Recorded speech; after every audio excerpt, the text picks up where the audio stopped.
Hello, everyone, and welcome to the Backstage Pass for Successful Early Childhood Leaders. We're pulling back the curtain of the what, the how, and the why they do what they do to get these transformative results. And today I'm really excited to connect with Ronnie Nelson, who's the owner of Child Time Incorporated. She has 4 locations in Salt Lake City, Utah, right? And 54 staff members, including head teachers, assistants, and her administrative and directors. So Ronnie, thank you so much for being here today. I'm excited to chat with you. I'm happy to be here. Awesome. So today our topic is about how mapping out the year not only saved the company money, but saved you sanity and a lot of other things as well. So before we dig into some of the strategies that you're using to get these results, I want to talk to you a little bit about, before we met, what was a little bit of what your company was looking like before we started working together and before coming to our event last year. Before starting to work with you, we were working with a lot of things falling through the cracks, really trying to define our systems and try and eliminate those things falling through the cracks, but we weren't having much success. We had high hopes for building our culture and had invested a lot in that, but when things they just weren't getting done as they should have been, or in a timely manner, and we found that lack of planning in advance was really inhibiting the end result of a lot of our events that we were trying to put on. Yeah, and it's been amazing working together with you and your director team as well from the different locations. And so last year you came to our event, and one of the big things of the event was mapping out your year. And so I'd love for you to share a little bit about what was one of the big things that you put into the calendar? I know you had spoken about the teacher appreciation. Could you tell us a little bit about that and how that's really helped the company? Well, adding the teacher appreciation to the calendar was something that, we really wanted to value them monthly and show them that we valued them monthly. And it's one of those things that you think, oh, I can do that. I don't need any pre-planning. Yeah. And one of the things that I learned at the event was, you need to put that date into your, the day you want it to happen into your calendar, but you need to add the preliminaries and the thinking steps before that. And so, what do I need to do a week before teacher appreciation to ensure that that everything is done and it is the quality that we want and it's within budget, and what needs to happen 2 weeks before the teacher appreciation in order to ensure everything goes smoothly. Yeah. And that's really where we had a lot of savings, because as the owner and being the one that controls the purse strings, if I had let something go until the last minute, I could make the decision to go and spend more money than is budgeted for, and so that I could get something done and justify the expense by it saving my sanity. And I waited till the last minute. It was my fault. So I would be willing to pay a little bit more to just get it done. And being able to have that reminder in the calendar 2 weeks before that, we actually even planned all of the themes for each month. So we knew what the theme was. We didn't have to come up with something. And we had a few ideas that were on the calendar. And then each of our directors and admin staff took 1 month, and that was their assignment. So no one had to do the thinking every single month. Yeah.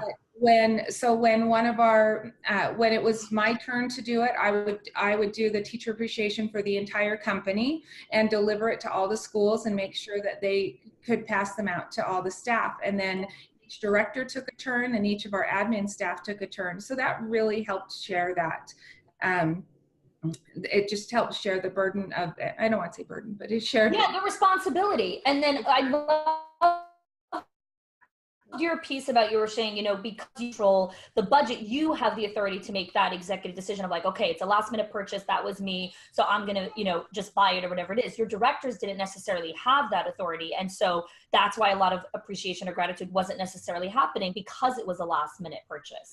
And because they hadn't done the planning in advance, because the simple thing of setting up the reminders, we just didn't have those reminders planned into our calendar. And just that single thing had a huge impact on our being able to meet our goals this year. We use the same process for our family events that we're doing. We used to do them quarterly, and we've been doing something with our families every single month. And we've just implemented that same calendar process for all of those events as well. It's amazing how something so simple, right? This is the thing I always say, right? Sometimes we buy into the myth that massive results requires this massive action that we have to take on the front end, when really it's the smallest thing of plugging the little reminders in advance that reap this massive result of sanity, of saving money and all of that, which every owner wants, right? So something else that we've chatted about is, you said that I talk a lot about the value of one-on-one and the value of giving every teacher personalized one-on-one time for her to share what's going on in her classroom, what her goals are, and just how she can further her own professional development. And as an owner, you're doing that for your directors. So can you tell us a little bit about how you set that up and why you continue to do that? What's the value that you've seen? Well, one of the things that we discussed at the live meeting was the blocking out a day that, that you have, this is the day I work on finances. This is the day that I work on marketing. This is the day that I work on meetings. And so what we did is we had our whole admin team met after we came back from the live event. And we got our calendars out and planned for the entire year. And what we decided was Thursdays are going to be our meeting days. So the directors, in advance, they know whether it's with me or with our executive director, every Thursday there is a meeting and so we're able to schedule that out. It's built in. Now it is such a routine thing that, everyone saves their information for those meetings. So we're not getting as many phone calls back and forth and as many of those interruptions and derailments, because someone will, a director at a location will think, oh, you know what, I have a meeting with so-and-so on Thursday. This can wait until then. There you go. And that's helped us. It's really helped us, and having all of our meetings on Thursdays really enables it to be so ingrained that anytime there's a conflict, they're like, oh, you know what? No, Thursdays are our meeting days. And so whether it's, and even our management meetings, all meetings are scheduled on Thursdays. So when I rotate through and I meet with each of the directors, that's a time for us, for them, to us to go over what's working for them, where they need support.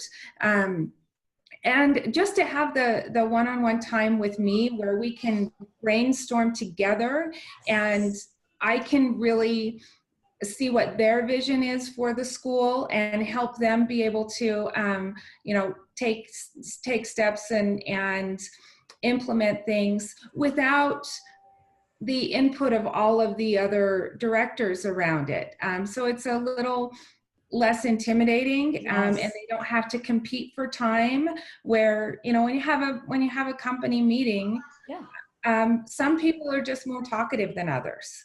Exactly.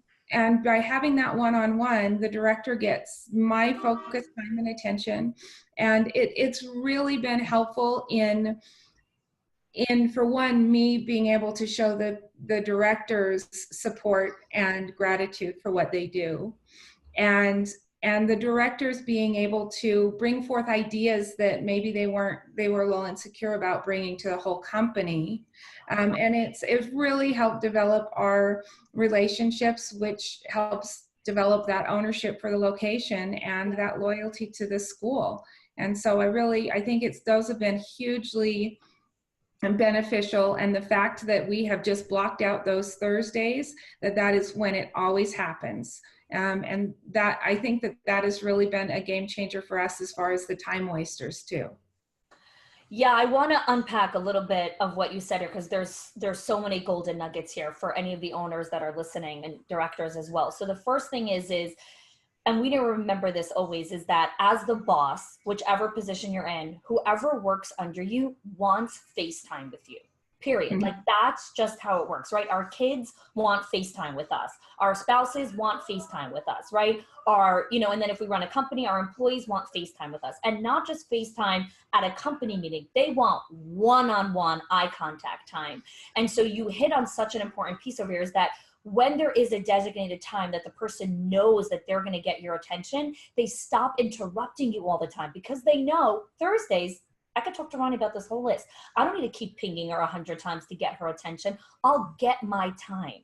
And it's a very subconscious thing, but this is another piece to realize, is that this is culture. Thursdays meetings is part of your culture, that everybody has a time to talk to Ronnie. And I know my voice is going to be heard. I know I'm going to be validated. I know I'm going to be appreciated. And that in turn creates ownership and investment into their own location. So I love that piece that you shared there, because culture is everything. And Thursday meetings is part of Child Time's culture. So I think it's incredible just what the ripple effect that you've been able to see from that.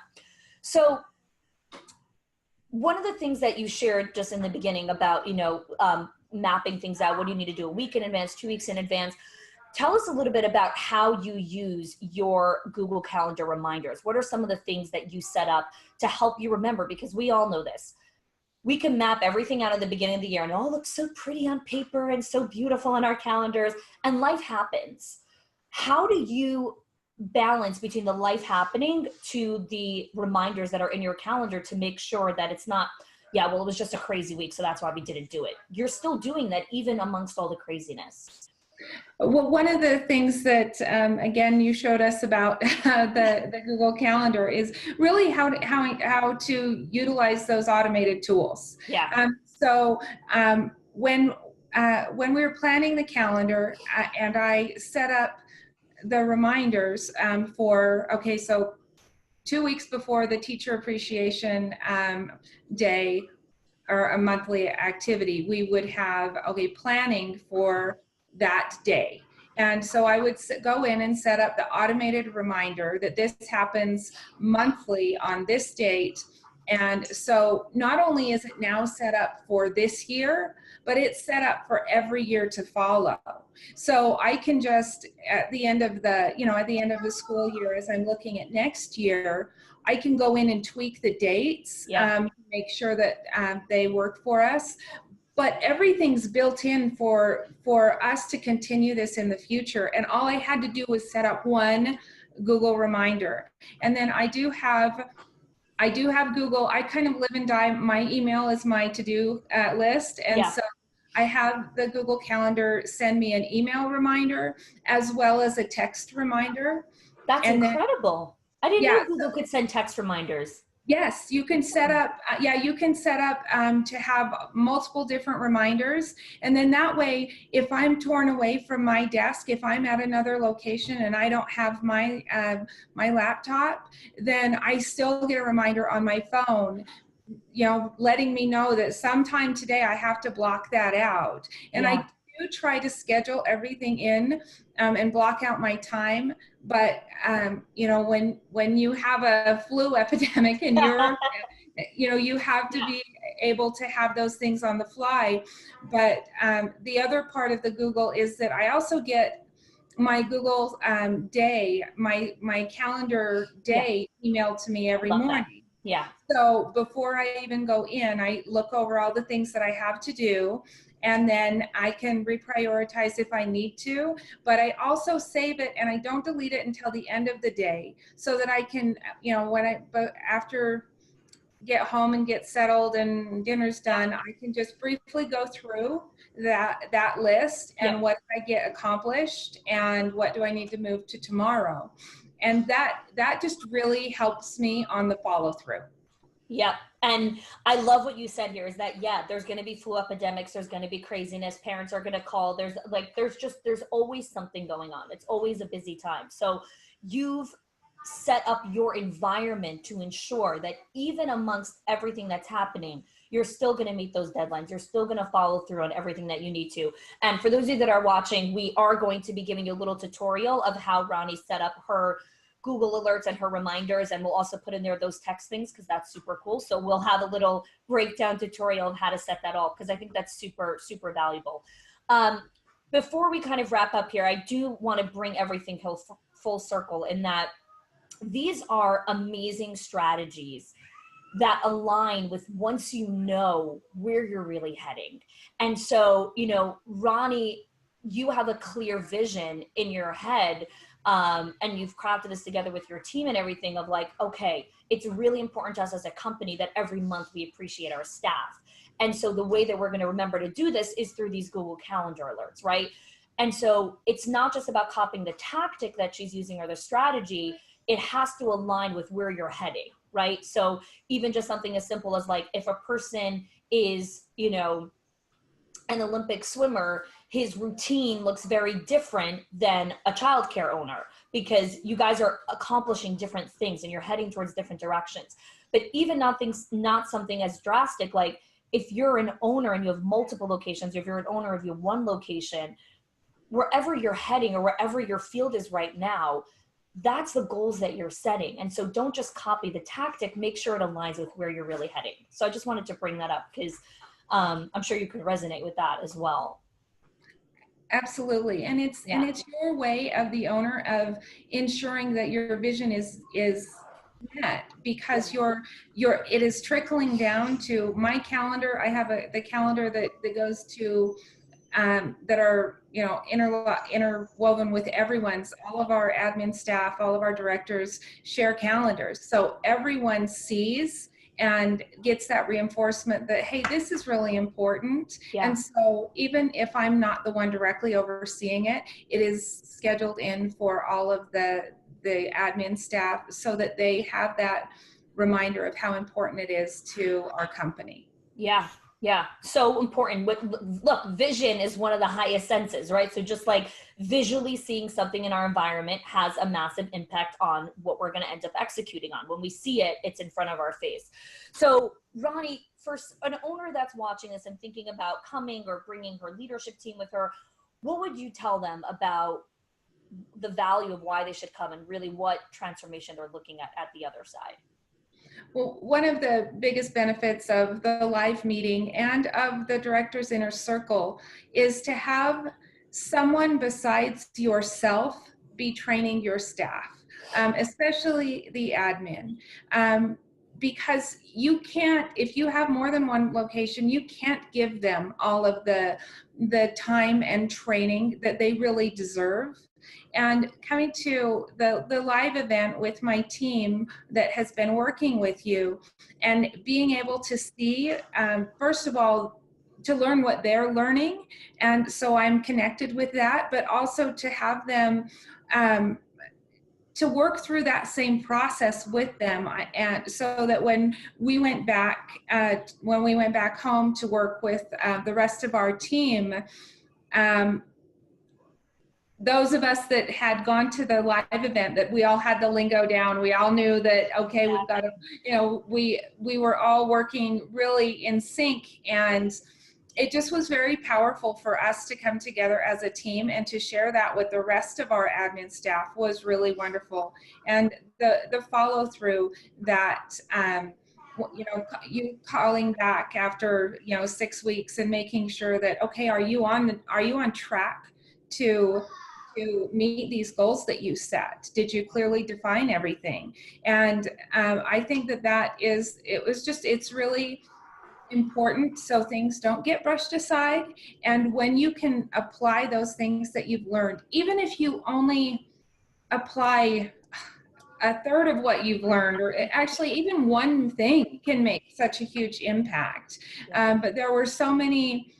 It was so wonderful to have Lolly Daskell and all of everyone that we learned from, and to be able to go back and share that with our schools was just really wonderful. And I would really encourage owners to not just send your directors, but to go with them, and so that you can all you can all really make the most of it, and be able to build the change in, not just from one person, but from everyone working together.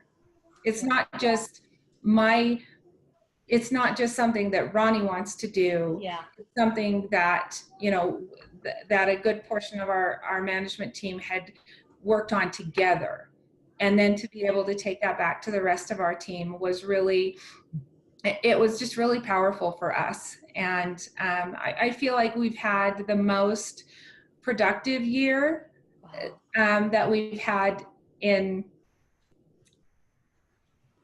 a very long time. Yeah, I mean, I really can't think of a year that we've gotten more done than this past year. And that's all thanks to your helping us with the planning, because even though it was simple, it had never resonated in my brain what we needed to do to ensure that one day's tasks got done. Yeah. And I love what you're saying here. Even though it was so simple, simplicity is the best. I'm on a mission to eradicate complexity from childcare businesses. Like, stop thinking complex. It's the simplest thing. And like you were saying, Ronnie, and this is just a great way to bring everything together here, it's the ripple effect. You came, you brought your directors, you came back, and now you're seeing the ripple effect of the most productive year yet. And productivity boosts enrollment, it boosts profitability, it boosts everything, sanity, personal well-being, emotional, mental well-being. All these things have a ripple effect on how we show up as leaders. And the most important people that we care about are the kids and their families. And we can do that only by us taking care of ourselves first. So Ronnie, thank you so much for being here today. Thank you so much for your time and sharing with all of us how you've just created that transformation in your school. It's really, really incredible. It's an honor to know you and work with you. Well, I really could not have gotten here without your help and support with the training. I really just, it has been wonderful to work with you and to have you work with the directors. Thank you. All right.